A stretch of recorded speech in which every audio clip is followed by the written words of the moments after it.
Hello everyone, I hope you all are doing well. আজ আমরা শিখব স্পোকেন ইংলিশ এবং রিটেন ইংলিশে হ্যাভ টু, হ্যাজ টু এবং হ্যাড টুকে আমরা কিভাবে সঠিকভাবে ব্যবহার করব। কাজেই চলো আজকের এর ক্লাস শুরু করা যাক। আমরা আজ প্রথমেই জেনে নিই আমরা কোন সিচুয়েশনে হ্যাভ টু এবং হ্যাজ টু ইউজ করব। যখন কোনো কাজ আমাদের করতেই হবে, সেই কাজটাকে আমরা কোনোভাবে অ্যাভয়েড করতে পারবো না, সেই কাজটা করা ছাড়া আমাদের হাতে কোনো অপশান নেই, মানে একটা বাধ্যবাধকতা বোঝাচ্ছে। এমন সিচুয়েশনে আমরা হ্যাভ টু অথবা হ্যাজ টু ইউজ করে থাকি। যেমন ধরো, তোমাকে বাজারে যেতে হবে, তোমাকে ইংরাজি শিখতে হবে। একটু এক্সপ্লেন করি ম্যাটারটা। ধরো তুমি গ্র্যাজুয়েট, তুমি বিভিন্ন জায়গায় জবের জন্য অ্যাপ্লাই করছো, কিন্তু জব পাচ্ছ না। কেন না? তুমি ইংলিশে কথা বলতে পারো না। তো তুমি বুঝে গেছো যে তোমাকে স্পোকেন ইংলিশ শিখতেই হবে, না হলে তুমি জব পাবে না, মানে একটা বাধ্যবাধকতা বোঝাচ্ছে। তো এমন সিচুয়েশনেই আমরা হ্যাভ টু অথবা হ্যাজ টু ইউজ করে থাকি। এবার প্রশ্ন হচ্ছে কখন হ্যাভ টু ইউজ করব এবং কখন হ্যাজ টু ইউজ করব। তো চলো সেটা জেনে নিই। হ্যাভ টু ইউজ করব না হ্যাজ টু ইউজ করব সেটা ডিপেন্ড করে সাবজেক্টের ওপর। সাবজেক্ট যদি আমার আই, ইউ, উই, দে এগুলো হয়, তাহলে আমি ইউজ করব হ্যাভ টু। ওকে? এবং সাবজেক্ট যদি আমার হি, শি বা কোনো নাম হয়, তাহলে আমি হ্যাজ টু ইউজ করব। আই হোপ তোমরা বুঝে গিয়েছো যে আমরা কখন হ্যাভ টু ইউজ করব এবং কখন হ্যাজ টু ইউজ করব। চলো কয়েকটা এক্সাম্পল দেখি, তাহলে তোমাদের কনসেপ্টটা আরও ক্লিয়ার হয়ে যাবে। এখানে ফার্স্ট যে এক্সাম্পলটা হচ্ছে সেটা হচ্ছে I have to learn English, মানে আমাকে ইংরাজি শিখতে হবে। একটু স্ট্রাকচারটা লক্ষ্য করো। আমি প্রথমে বসিয়েছি সাবজেক্ট, তারপর আমি বসালাম হ্যাভ টু, তারপর ভার্ব, এবং এখানে লক্ষ্য করো আমি ভার্বের ফার্স্ট ফর্ম ইউজ করেছি, যেটাকে আমরা ভার্বের প্রেজেন্ট ফর্ম বলি, এবং তারপর আমার রিমেইনিং পোর্শন ইংলিশটা আমি বসিয়ে দিয়েছি। তাহলে হ্যাভ টু হ্যাজ টু এর স্ট্রাকচারটা কি? প্রথমে আমাকে সাবজেক্ট বসাতে হবে, তারপর যদি হ্যাভ টু বসানোর থাকে আমি হ্যাভ টু বসাবো, তারপর যদি হ্যাজ টু বসানোর থাকে তাহলে হ্যাজ টু বসাবো, তারপর ভার্বের ফার্স্ট ফর্ম এবং রিমেইনিং কোনো পোর্শন থাকলে সেটা শেষে বসিয়ে দেবো। আরেকবার তাহলে স্ট্রাকচারটা বলি। প্রথমে সাবজেক্ট, তারপর সাবজেক্ট অনুযায়ী হ্যাভ টু বসাবো, না হলে হ্যাজ টু বসাবো, তারপর ভার্বের ফার্স্ট ফর্ম এবং লাস্টে রিমেইনিং থাকলে বসিয়ে দেবো। চলো এক্সাম্পলগুলো দেখি। We have to clean the room, আমাদেরকে ঘর পরিষ্কার করতে হবে। ওকে? হ্যাভ টু, তারপরে ক্লিন, ভার্বের first form. They have to win the match, তাদেরকে ম্যাচটা জিততেই হবে। You have to buy a laptop, তোমাকে একটা ল্যাপটপ কিনতে হবে। তারপর দেখো শি হ্যাজ টু কুক, যেহেতু সাবজেক্ট আমার শি, আমি এখানেই বলেছি সাবজেক্ট শি হলে আমরা হ্যাজ টু বসাই, তাই শি হ্যাজ টু কুক, তাকে রান্না করতে হবে। তারপরের sentence he has to write a letter, এখানেও দেখো সাবজেক্ট আমার হি, সেই জন্য আমি হ্যাজ টু বসালাম, তাকে চিঠি লিখতে হবে। এবং লাস্ট সেন্টেন্সটা দেখো Rahul has to attend the class, রাহুলকে ক্লাসটা অ্যাটেন্ড করতে হবে। ওকে? যেহেতু রাহুল একটা নাম, সেই জন্য আমি এখানে হ্যাজ টু বসিয়েছি এবং তারপর ভার্বের ফার্স্ট ফর্ম বসিয়েছি। আই হোপ তোমরা এই এক্সাম্পলগুলো দেখে বুঝে গিয়েছো যে স্পোকেন ইংলিশ এবং রিটেন ইংলিশে হ্যাভ টু এবং হ্যাজ টুকে কীভাবে ইউজ করতে হয়। চলো এবার আমরা শিখে নিই যে আমরা হ্যাড টুকে কখন ইউজ করব। অতীতে কোনো এক সময় আমাদেরকে কোনো একটা কাজ করতে হয়েছিল, আমরা বাধ্য হয়েছিলাম সেই কাজটা করতে। কাজটা হয়ে গেছে কিন্তু একটা বাধ্যবাধকতা ছিল, সেই জন্য আমরা কাজটা করেছিলাম। এমন সিচুয়েশনে আমরা হ্যাড টু ইউজ করি।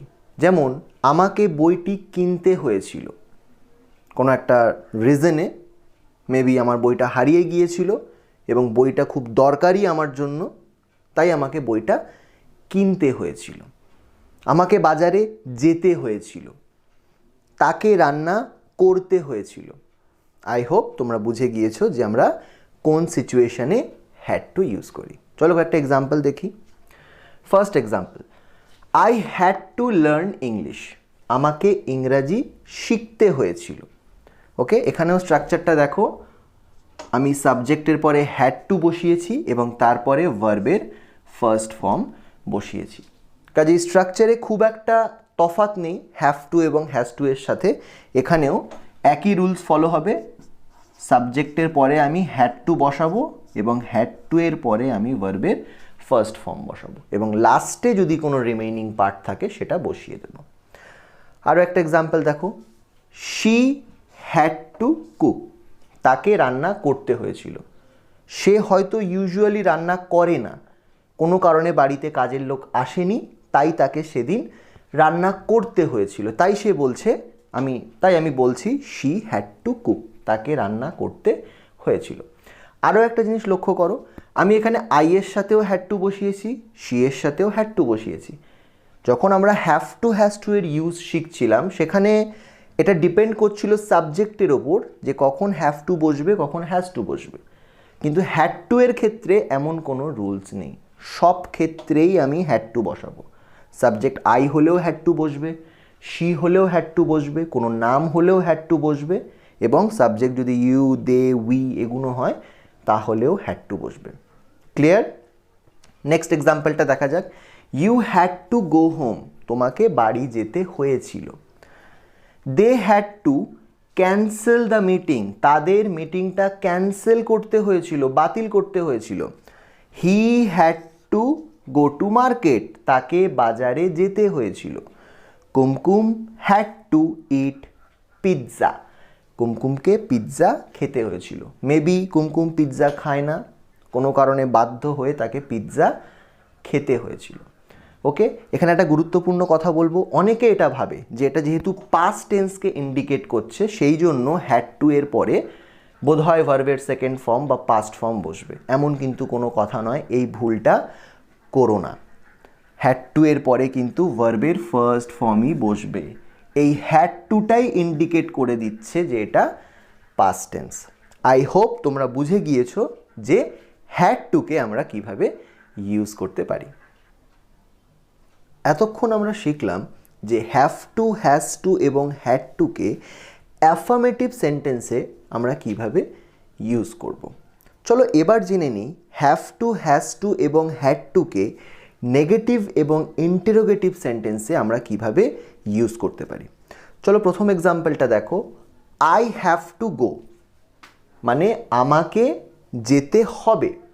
তার নেগেটিভ হচ্ছে আই ডোন্ট হ্যাভ টু গো মানে আমাকে যেতে হবে না। আমি নেগেটিভের ক্ষেত্রে কি করলাম? আমি নেগেটিভের ক্ষেত্রে হ্যাভ টু এর আগে জাস্ট একটা ডোন্ট বসালাম এবং বাকিটা যেমন ছিল তেমনই রইল। তো নেগেটিভের ক্ষেত্রে রুলস হচ্ছে কি সাবজেক্টের পরে একটা ডোন্ট বসাতে হবে এবং মনে রাখবে সাবজেক্ট যদি আই, ইউ, উই এবং দে হয় আমি তখনই ডোন্ট বসাবো। ওকে, তোমরা এখানে ডু নটও বসাতে পারো। আমি ডু নটের কন্ট্রাক্টেড ফর্ম ডোন্ট বসিয়েছি। ক্লিয়ার? এবার একটু ইন্টারোগেটিভ সেন্টেন্সটা দেখি। ডু আই হ্যাভ টু গো আমাকে কি যেতে হবে? তো আমি এখানে কি করেছি আই এর আগে ডু বসিয়েছি। ডুটাকে জাস্ট আই এর আগে বসাবো, তারপরে সাবজেক্ট বসিয়ে হ্যাভ টু, তারপরে ভার্বের first form. Do I have to গো আমাকে কি যেতে হবে? সেকেন্ড এক্সাম্পলটা দেখো। শি হ্যাজ টু গো তাকে যেতে হবে। এর নেগেটিভ ফর্মটা একটু নোটিস করবে। এখানে আমি লিখেছি she does not have to গো। প্রথম কথা, যেহেতু এখানে সাবজেক্ট শি আছে সেই জন্য আমাকে এখানে ডু নট ইউজ করলে চলবে না, এখানে আমাকে ডাজ নট বসাতে হবে। সাবজেক্ট যদি শি হয়, হি হয় বা কোনো নাম হয় তখন আমি ডাজ নট বসাবো। She does not, he does not, Rahul does not, Rita does not. Clear? কিন্তু আমি এখানে ডাজ নটের পরে হ্যাভ টু বসিয়েছি। কিন্তু আমরা তো শিখেছি যে সাবজেক্ট যদি শি হয় তাহলে হ্যাজ টু বসাতে হয়। তো আমি এখানে হ্যাভ টু কেন বসালাম? তাহলে কি আমি ভুল বসালাম? না, এখানে একটু আমাদের কেয়ারফুল হতে হবে। সব সময় মাথায় রাখবে ডু নট এবং ডাজ নটের পরে কোনো দিনও হ্যাজ টু বসে না। ওকে, সব সময় হ্যাভ টুই বসবে। তুমি এখানে বলতে পারবে না she does not has to go, এটা ভুল হবে। তোমাকে বলতে হবে she does not have to গো।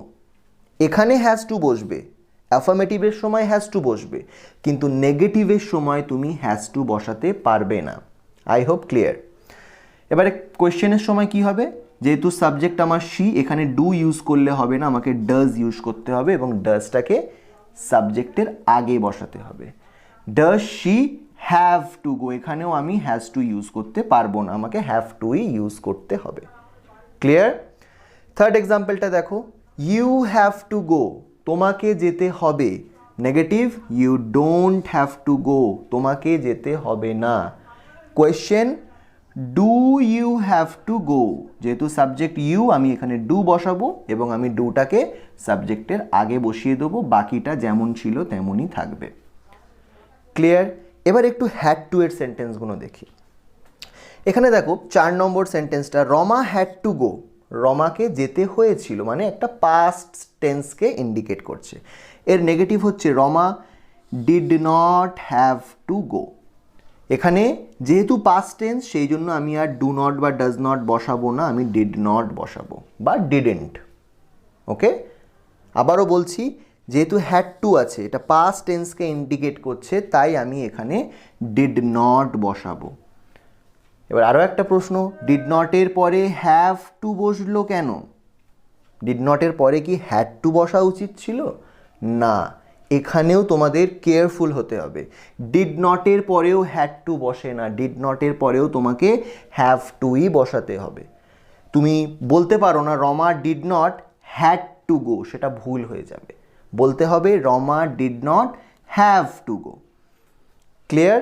এবং কোয়েশ্চেনের সময়ও রমার আগে আমি ডিড বসাবো। কেন? যেহেতু এটা পাস্ট টেন্সকে ইন্ডিকেট করছে, সেই জন্য did Rama have to go, রমাকে কি যেতে হয়েছিল, এবং পরে হ্যাভ টুই বসবে। যেহেতু পাস্ট টেন্স সেই জন্য কোয়েশ্চেনটা শুরু হবে ডিড থেকে। এগুলো প্রেজেন্ট ছিল সেই জন্য ডু এবং ডাজ দিয়ে শুরু হচ্ছিল। ক্লিয়ার? লাস্ট এক্সাম্পলটা দেখি, দে হ্যাড টু গো, তাদেরকে যেতে হয়েছিল। Negative, they didn't have to go, তাদেরকে যেতে হয়নি। এবং ইন্টারোগেটিভে did they have to go, did এসে বসে গেল সাবজেক্টের প্রথমে, did they have to go. তাহলে আমরা একটা জিনিস নোটিস করলাম, নেগেটিভ সেন্টেন্সে এবং ইন্টারোগেটিভ সেন্টেন্সে হ্যাজ টু এবং হ্যাড টু ব্যবহারই হয় না, তাই না? নেগেটিভ সেন্টেন্সে, ইন্টারোগেটিভ সেন্টেন্সে সব সময় আমরা হ্যাভ টুই ব্যবহার করব, সেটা পাস্টের ক্ষেত্রেও প্রেজেন্টের ক্ষেত্রেও। ওকে, তাহলে একটু খেয়াল রেখো এই চেঞ্জগুলো, এবং এটাও ব্রেনে রেখো যে সাবজেক্ট যদি শি হয় তাহলে ডাজেন্ট, হি হলে ডাজেন্ট, নাম হলে ডাজেন্ট, অন্যান্য ক্ষেত্রে ডোন্ট, এবং পাস্টের ক্ষেত্রে তো শুধু ডিডেন্টই বসে। ওকে গাইজ, আই হোপ আমি তোমাদের ক্লিয়ারলি বোঝাতে পেরেছি have to, has to, had টুকে আমরা কিভাবে ইউজ করতে পারি। That's all today, tata.